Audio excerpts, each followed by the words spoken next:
Bonjour, dans cette vidéo, je vais essayer de vous présenter les options arts plastiques du lycée Paul-Hazard sous leurs aspects administratifs d'abord. Et je vais essayer de voir avec vous quelques questions soulevées par l'orientation des élèves. Alors quand on s'inscrit au lycée Paul-Hazard, comme dans tous les lycées, on a le choix entre différentes options. Les enseignements communs pour tous sont complétés, si l'élève le désire, par des enseignements optionnels, généraux ou technologiques, ainsi que par les langues et cultures de l'Antiquité.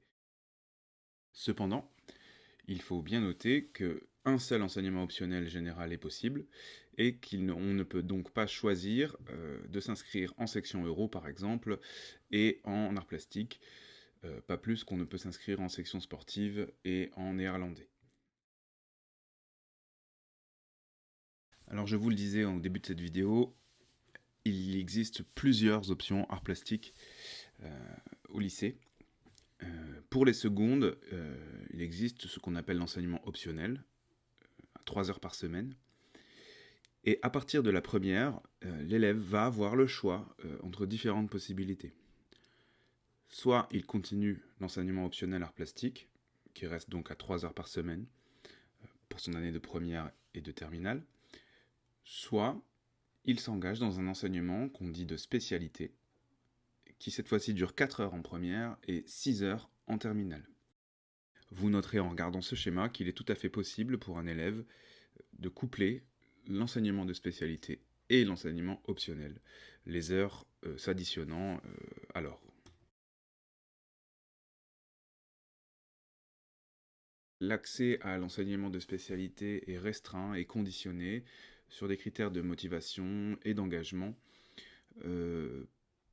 pour la simple et bonne raison que la salle étant limitée en termes d'espace, on ne peut accueillir plus d'une vingtaine d'élèves en spécialité. Il n'y a pas de sélection pour l'enseignement optionnel, il est ouvert à tous les élèves, y compris aux élèves qui sont en enseignement technologique. Le but de l'enseignement optionnel est avant tout d'offrir un espace de création aux élèves, dans lequel l'enseignement s'y déroule d'une manière probablement différente de celui des autres disciplines, où ils jouissent d'une certaine liberté et où il est possible d'aller au bout d'une idée, de développer un projet, de travailler en collaboration avec d'autres élèves.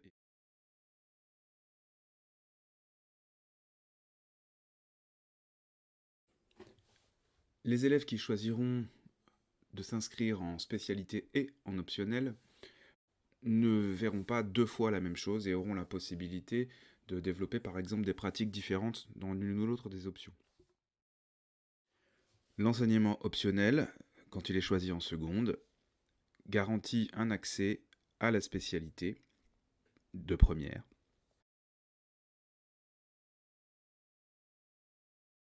À la fin de l'année de seconde, les élèves doivent choisir 3 spécialités pour l'année de première.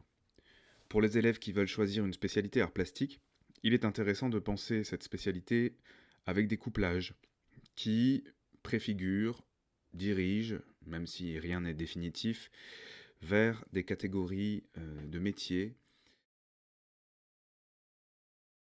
Dans ce schéma, vous voyez l'ensemble des possibilités, bien qu'il y en ait probablement encore d'autres qui sortent du cadre institutionnel, d'orientation après le bac général, avec spécialité art plastique ou avec option art plastique. Donc vous avez la voie de l'université complètement à droite, celle de la prépa qui amène aux grandes écoles ou à l'université. Ensuite, vous avez la branche des arts appliqués et des métiers d'art qui ont fusionné dans un seul et même diplôme qu'on appelle le DNMAD. Avant, ça s'appelait un BTS et il y avait ce qu'on appelait la MANA, c'est-à-dire la mise à niveau en arts appliqués qui se déroulait sous forme d'une première année et qui conditionnait l'accès au BTS. Cette fois-ci, le diplôme d'art appliqué se passe en 3 ans et est proposent un équivalent licence. Ensuite, vous avez les écoles des beaux-arts qui proposent différents parcours sur 3 ou 5 ans. Et qui mènent également, comme tous les autres branches de ce schéma, vers un possible 3e cycle, c'est-à-dire le doctorat, la recherche, des post-diplômes à l'étranger par exemple. Vous avez enfin les écoles d'architecture et les écoles privées qui souvent ont leur propre système de diplômes et pour lesquels il faut bien se renseigner pour savoir si ce sont des diplômes reconnus par l'État ou non. Car pour ces écoles, c'est ensuite la réputation de l'école ou le réseau qu'elle a développé qui font la valeur du diplôme qu'on obtient. Alors ce schéma, il est pensé de manière verticale mais aussi de manière horizontale. Tout ça n'est pas linéaire et il y a vraiment des possibilités en fonction des rencontres, des aspirations, des découvertes que l'étudiant fera, de passer d'une branche à l'autre par un système d'équivalence.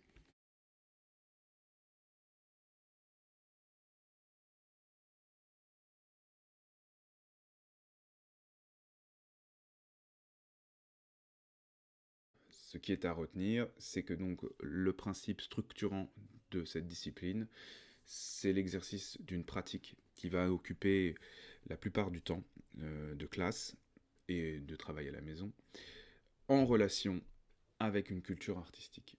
Ce sont vraiment les deux parties principales du cours.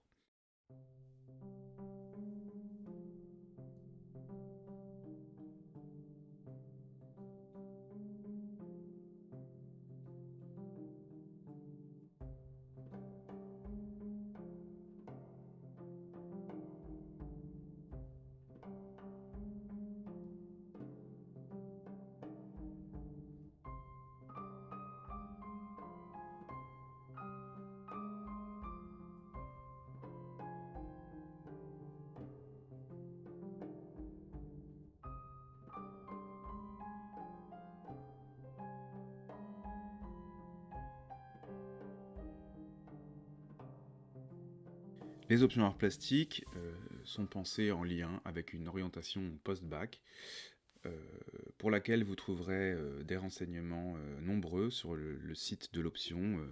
Vous aurez l'adresse en fin de cette vidéo. Avant toute chose, je voudrais parler dans une partie appelée mythes et légendes de représentations que j'entends des élèves, de leur famille ou de la société en général autour de ce qu'est être artiste et de ce que sont les vies d'artistes. Il y a deux mythes. Le premier, c'est celui de l'artiste maudit, qui vivrait reclus chez lui, dans un atelier, qui vivrait de peu, dans une condition misérable, qui serait à demi fou, en tout cas condamné à être incompris, dont le génie ne pourrait rencontrer d'esprit capable de le comprendre. Ce mythe forgé au XIXe siècle, notamment autour de la figure de Vincent van Gogh, est encore tenace aujourd'hui et il existe encore une représentation dans les esprits de cette vie d'artiste comme une vie de bohème. A l'inverse, on imagine également que la vie d'artiste serait une vie dans les quartiers branchés des grandes villes, dans laquelle les artistes fréquenteraient des stars, des célébrités, se rendraient à des dîners mondains, des expositions. On imagine que leur génie se monnaie, qu'ils ont un don naturel et une place à part dans la société. Les deux aspects très antagonistes que je vous ai présentés sont dans tous les cas des mythes où on ne concerne qu'une fraction très faible de la population des artistes. Les options arts plastiques du lycée mèneront, s'ils le désirent, les élèves à des carrières d'artisans, à se lancer dans ce qu'on appelle les métiers d'art, comme l'orfèvrerie, la soufflerie de verre, le vitrail. Mais ils pourront bien entendu faire le choix de devenir designer, de se lancer dans des études d'architecture, de travailler dans un organe de presse, d'être au service communication ou à la direction artistique d'une entreprise. Les compétences qui se développent dans le cadre des arts plastiques, c'est-à-dire la créativité, la réactivité, la capacité à travailler en équipe, à organiser un projet, à être créatif, à savoir saisir les hasards, rebondir de ses échecs, ce sont des qualités qui seront utiles dans un nombre assez vaste de métiers et qui dépassent très largement l'idée d'être un artiste solitaire qui travaille pour lui. Par ailleurs, cette idée même de l'artiste comme étant enfermé seul dans son atelier est aussi quelque part mythologique, au sens où beaucoup d'artistes aujourd'hui s'organisent en association, en collectif, travaillent en réseau, organisent des groupes, des duos, ont besoin parfois de techniciens, d'assistants. Bref, le travail d'artiste est rarement ce que parfois on imagine, c'est-à-dire le métier solitaire de quelqu'un qui est enfermé dans ses idées au milieu de l'atelier. C'est pour ça que quand on regarde les chiffres d'insertion professionnelle des diplômés, on se rend compte que les filières artistiques, en y incluant donc l'architecture, le patrimoine, le cinéma, sont des filières porteuses dans le sens où les étudiants qui sortent avec un diplôme d'art ont une employabilité très bonne, aussi bonne que les étudiants qui sortent d'études en sciences économiques par exemple. D'une manière générale, on peut classer en domaines les métiers que je vous ai montrés selon deux entrées, la dominante théorique et la dominante pratique.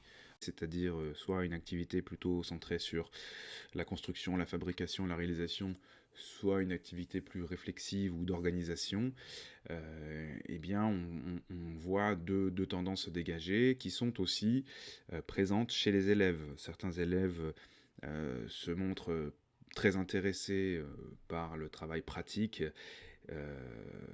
et d'autres sont beaucoup plus intéressés par les aspects culturels, par l'histoire de l'art, par exemple.